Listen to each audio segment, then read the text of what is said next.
साधना की अंतिम स्थिति ब्राह्मी स्थिति क्या है? इस बारे में भगवान श्री कृष्ण दूसरे अध्याय में कहते हैं, एषा ब्राह्मी स्थिति पार्थ नैनाम प्राप्य विमुह्यति स्थित्वा स्यामंत कालेपि ब्रह्म निर्वाणम ऋच्छति। श्लोक की व्याख्या करते हुए पूज्य स्वामी रामसुखदास जी साधक संजीवनी में लिखते हैं कि यह ब्राह्मी स्थिति है, अर्थात ब्रह्म को प्राप्त हुए मनुष्य की स्थिति है। अहंकार रहित होने से जब व्यक्तित्व मिट जाता है तब उसकी स्थिति स्वतः ही ब्रह्म में होती है। कारण कि संसार के साथ संबंध रखने से ही व्यक्तित्व था। उस संबंध को सर्वथा छोड़ देने से योगी की अपनी कोई व्यक्तिगत स्थिति नहीं रहती। अत्यंत नजदीक का वाचक होने से यहां ऐशा पद पूर्व श्लोक में आए विहाय कामान निर्ममः निस्पृहः और निरअहंकार पदों का लक्ष्य करता है।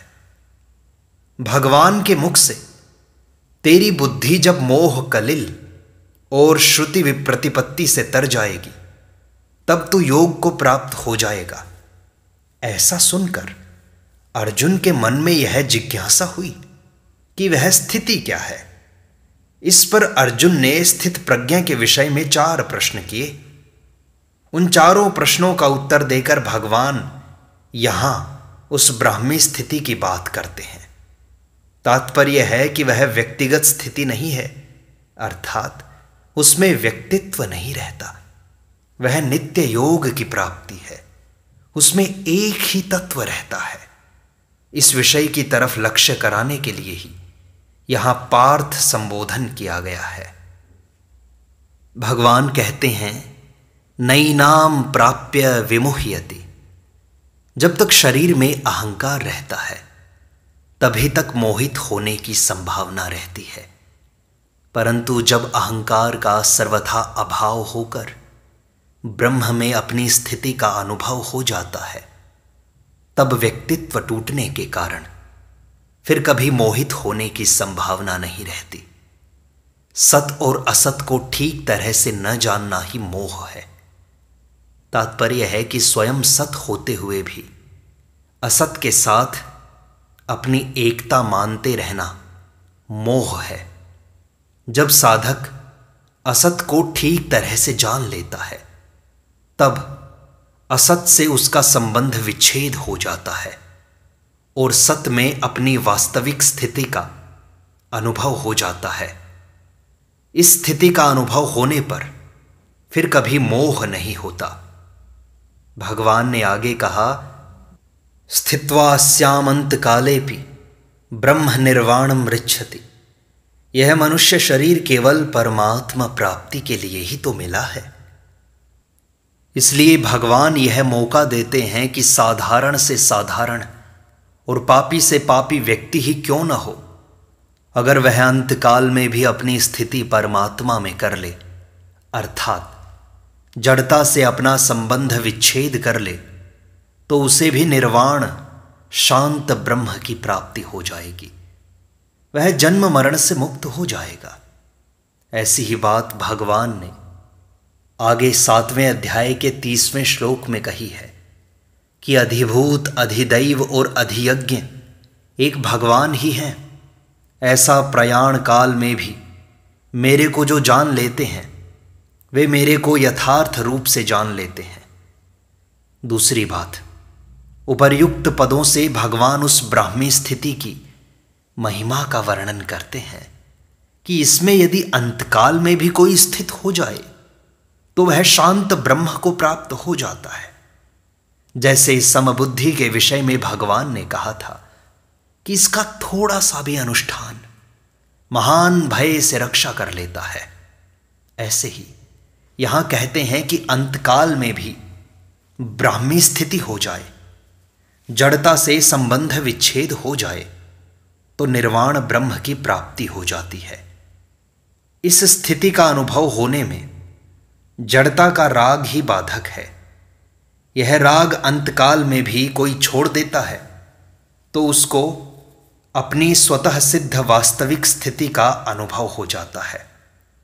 यहां यह शंका हो सकती है कि जो अनुभव उम्र भर में नहीं हुआ वह अंतकाल में कैसे होगा।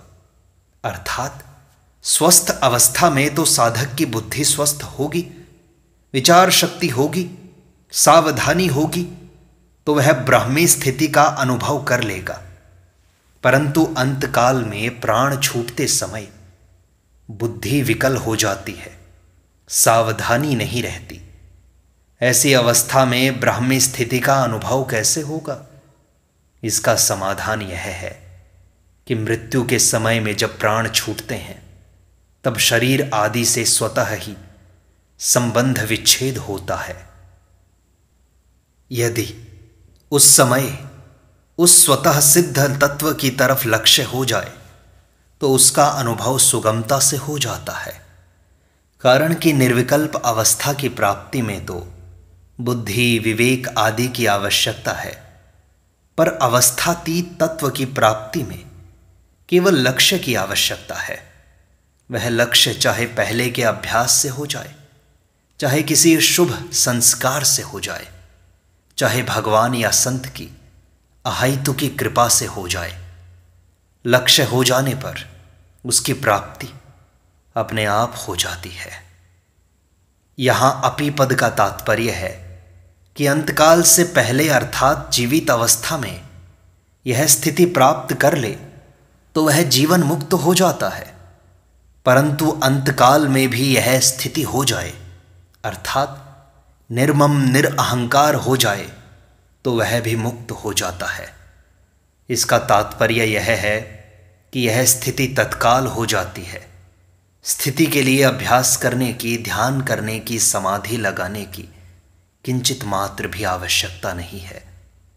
भगवान ने यहां कर्मयोग के प्रकरण में ब्रह्म निर्वाणम पद दिया है। इसका तात्पर्य यह है कि जैसे सांख्य योगी को निर्वाण ब्रह्म की प्राप्ति होती है, ऐसे ही कर्म योगी को भी निर्वाण ब्रह्म की प्राप्ति होती है।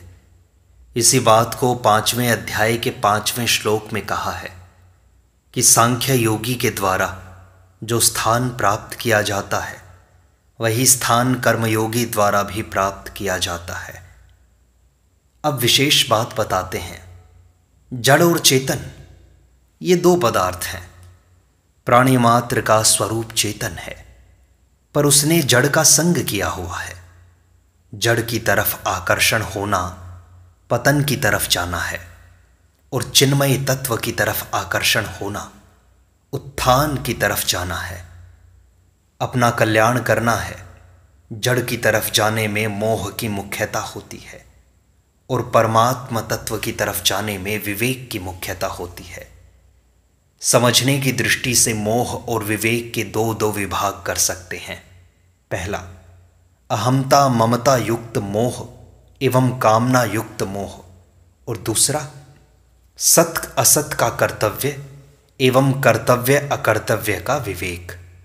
देखो, प्राप्त वस्तु शरीर आदि में अहमता ममता करना, यह अहमता ममता युक्त मोह है, और अप्राप्त वस्तु घटना परिस्थिति आदि की कामना करना, यह कामना युक्त मोह है। शरीर में रहने वाला अलग है और शरीर अलग है। शरीरी सत है और शरीर असत है। शरीरी चेतन है और शरीर जड़ है। इसको ठीक तरह से अलग अलग जानना सत असत का विवेक है। और कर्तव्य क्या है, अकर्तव्य क्या है, धर्म क्या है, अधर्म क्या है, इसको ठीक तरह से समझकर उसके अनुसार कर्तव्य करना और अकर्तव्य का त्याग करना कर्तव्य अकर्तव्य का विवेक है। पहले अध्याय में अर्जुन को भी 2 प्रकार का मोह हो गया था जिसमें प्राणी मात्र फंसे हुए हैं। अहमता को लेकर कि हम दोषों को जानने वाले धर्मात्मा हैं, और ममता को लेकर ये कुटुंबी मर जाएंगे। यह अहमता ममता युक्त मोह हुआ। हमें पाप न लगे, कुल के नाश का दोष न लगे, मित्र द्रोह का पाप न लगे, नरकों में न जाना पड़े, हमारे पितरों का पतन न हो। यह कामना युक्त मोह हुआ। उपर्युक्त दोनों प्रकार के मोह को दूर करने के लिए भगवान ने दूसरे अध्याय में 2 प्रकार का विवेक बताया है। शरीरी शरीर का, सत असत का विवेक, और कर्तव्य अकर्तव्य का विवेक।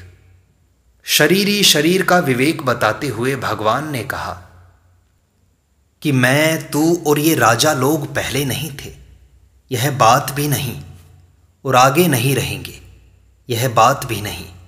अर्थात हम सभी पहले भी थे और आगे भी रहेंगे, तथा ये शरीर पहले भी नहीं थे और आगे भी नहीं रहेंगे, तथा बीच में भी प्रतिक्षण बदल रहे हैं।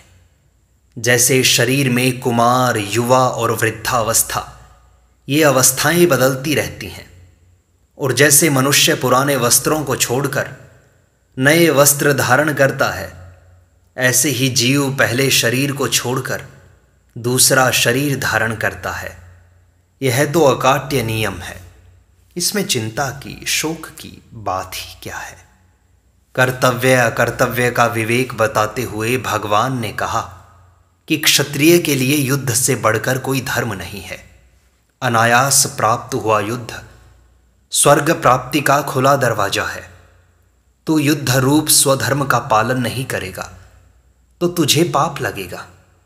यदि तू जय पराजय, लाभ हानि और सुख दुख को समान करके युद्ध करेगा तो तुझे पाप नहीं लगेगा।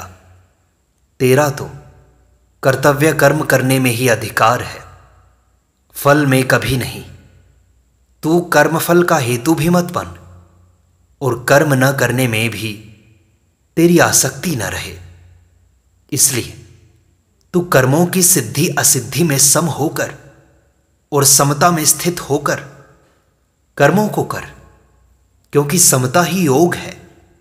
जो मनुष्य समबुद्धि से युक्त होकर कर्म करता है, वह जीवित अवस्था में ही पुण्य पाप से रहित हो जाता है। जब तेरी बुद्धि मोह रूपी दलदल को पार कर जाएगी, तब तू योग को प्राप्त हो जाएगा, तू ब्राह्मी स्थिति को प्राप्त कर लेगा।